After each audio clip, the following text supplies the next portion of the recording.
Hi, good morning. So we're going to go ahead and cover work and then set you loose on some practice problems today.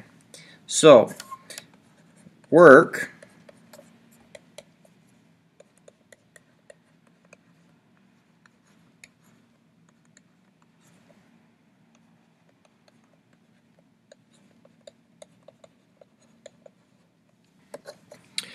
is a force applied by a distance over a distance through a given distance, right? The formula for work is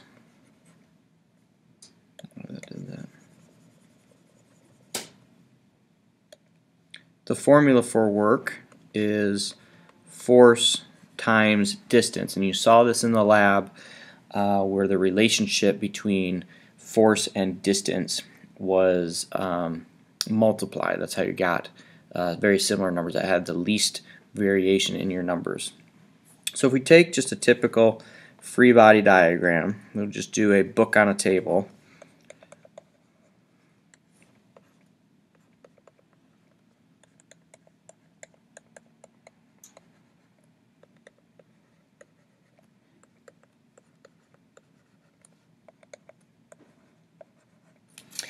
I am going to apply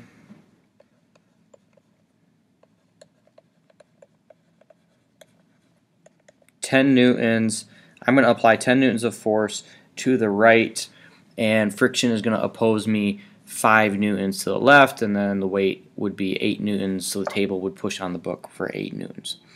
Now, when I apply this, I'm creating an unbalanced force, and so that net force is going to cause an acceleration to the right, and we're going to say that this book moves 10 meters to the right. Okay, that's kind of a long ways to go, but we just kind of use this as an example. So when we look at this book on a table being pushed to the right 10 meters, we could say that positive work is the work parallel to the direction of motion. And so in this case, work of the applied force is going to be Fa times d, and so that would be 10 newtons times 10 meters for 100 Newton meters of positive work. You can have negative work. This is anti-parallel to the direction of motion, and so we can look at the work of friction being the force of friction times the distance. Now this is directional, okay, so that's going to be negative 5 newtons of force over 10 meters of distance, and so you get negative 50 Newton meters of work. Okay, so when we talk about the net work, we are talking about all of the positive works and all of the negative works. And so if we wanted to know the net work that I am doing, I am applying this much work forward, and friction is doing negative work, and so I have 100 Newton meters minus 50 Newton meters, right? Positive of the negative, so plus negative, that's the same thing. I end up having a net work of 50 Newton meters. Okay. Now there's other work going on. Every force has the potential to do work, and only the work that actually causes motion, the force that causes motion is the force that's doing work. So if we look at the normal force and the force of gravity, you could say that these are zero work situations. They are not parallel. These are perpendicular. And so the work, the normal force, be the force of the normal times the distance, and so that would be 8 newtons times 0 distance. And so I have 0 work. And that would be the same thing with gravity. In this particular case, 8 newtons of force times 0 meters. What is going on with my pen? Newton meters. Okay, so we have 0 work, net work, positive work, and negative work. Okay, so the bottom line here is that you need, what is going on with my pen? Need motion for work. Okay. All right, let's talk about angled work.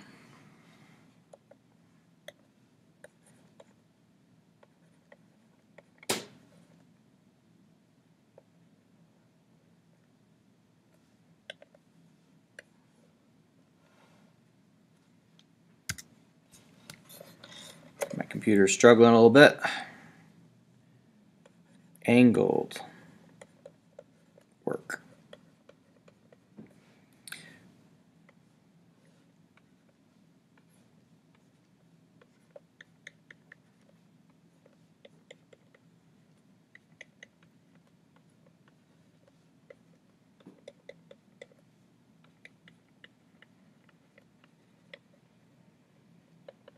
Okay, so we have our lawnmower example, right? You have a 50 Newton lawnmower. The grass is going to resist with 10 newtons of force, and you're going to apply downward at some angle with 100 newtons of force, right? We've discussed this a number of times. The lawnmower is actually going to move, some distance, let's say, in the course of mowing an entire lawn, you're 500 meters, right? Half a kilometer, pushing that thing around. And you're only pushing it around in the x dimension, right? And so if I want to know how much work I'm doing, I need to look at the amount of force in the direction of the distance that I'm moving. Okay, so the lawnmower is not floating away, the lawnmower is not sinking through the grass. It is moving parallel to the ground, right?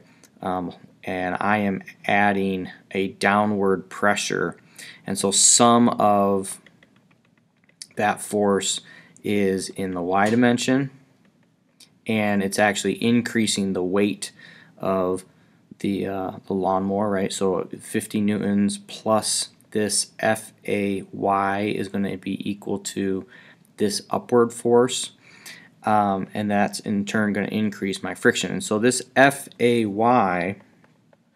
right, this is called useless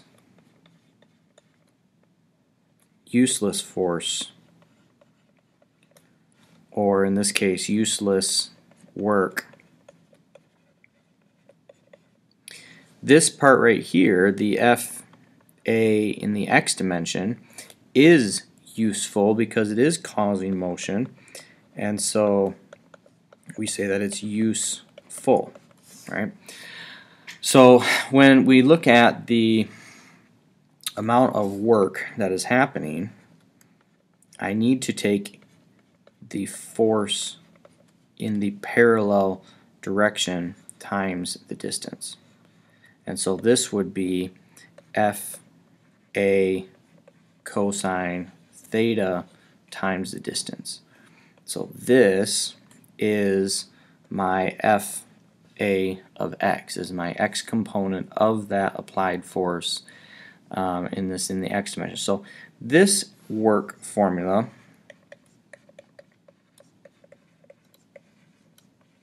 is our angled work formula. And if you looked at the different angles that you could have, right, if you had a 0-degree angle, this term cosine theta, cosine of 0, would turn to 1, and so I would be back to this force times distance, right? If it was a 90-degree angle, like the normal force, it would be cosine of 90, which is going to be 0. right? And so you're not actually doing any force in that particular direction. And so this formula here works all the time, and it really stems from the whole principle of work. And so this is more of a principle understanding that we will use, and then this is actually how you're going to be plugging things in when you do angled work. And this takes into consideration the useful piece of the force and not so much the useless piece of the force. Okay, and you saw that in the lab. All right, let's get another page here.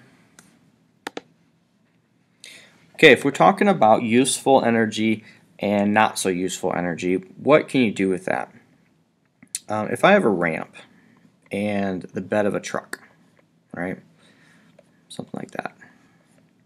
If I'm going to lift something straight up into the back of the truck, I'm going to move it this high.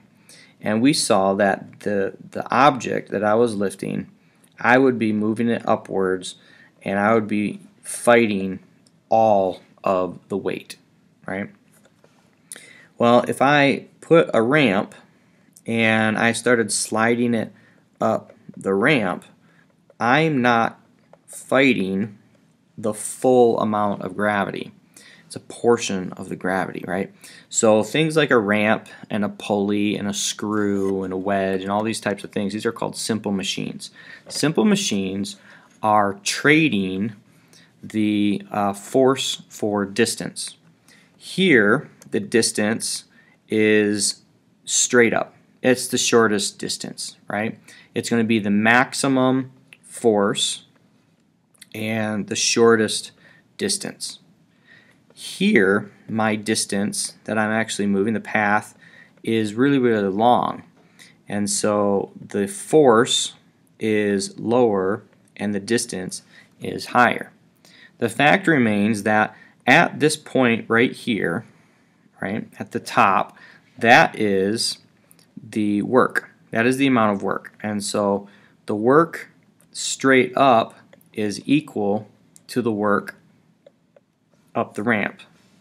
And what we're doing here, we have a trade of forces and distance. So if I go straight up, lots of force, shortest distance, but if I went up the ramp, I would be using less force and more distance.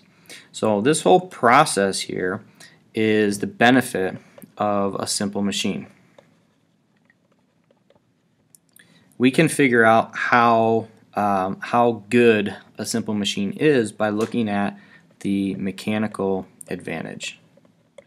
So mechanical advantage is going to be the force without a machine divided by the force with a machine. Okay, and then you'll get a mechanical advantage.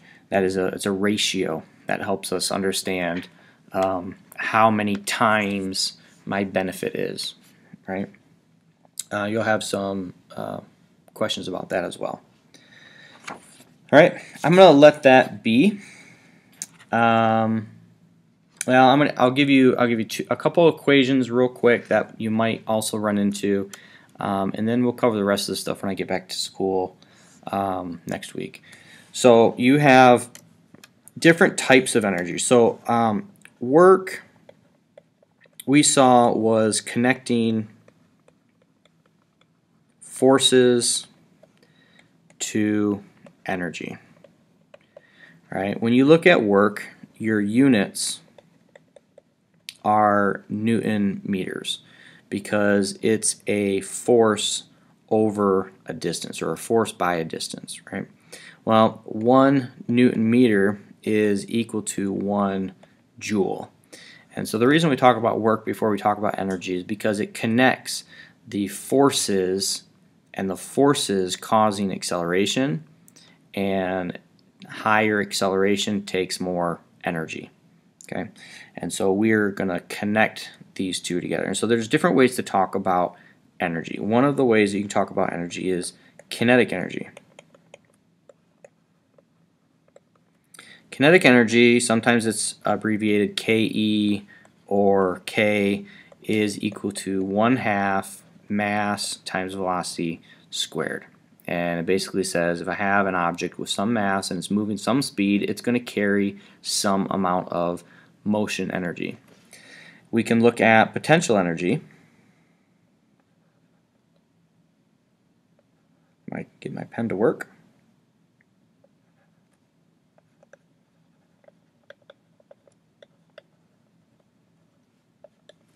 Often referred to as a uppercase U. So there's a couple kinds. You have U sub G, so potential energy due to gravity, and that is going to be the force of gravity times the distance that you're moving it straight up. We can rewrite this, and you'll often see it as mgh. So mass times gravity, that's the force of gravity, times the height. So the gravitational potential energy is mass, gravity, height. We can look at potential energy of a spring, some kind of elasticity, so a rubber band, spring scale, all that sort of thing. That is based on Hooke's law, so it's 1/2 kx squared, where k is the spring constant, x is the displacement or the position of that spring. So the more I pull the spring back, so think about a bow and arrow. If I displace a bowstring a big distance, then I'm going to be putting more potential to have motion into that string. Okay, so you might come across these in the course of the practice problems, but I wanted to get those out to you. It kind of sums up the lab, what we were doing here. You have the two work formulas, you have a couple energy formulas, there's a connection here between work and energy, and you should be good for the practice. So go ahead and do the practices, knock out the quiz, and then if you have questions, I'll be back next week and we can go through those. Thanks.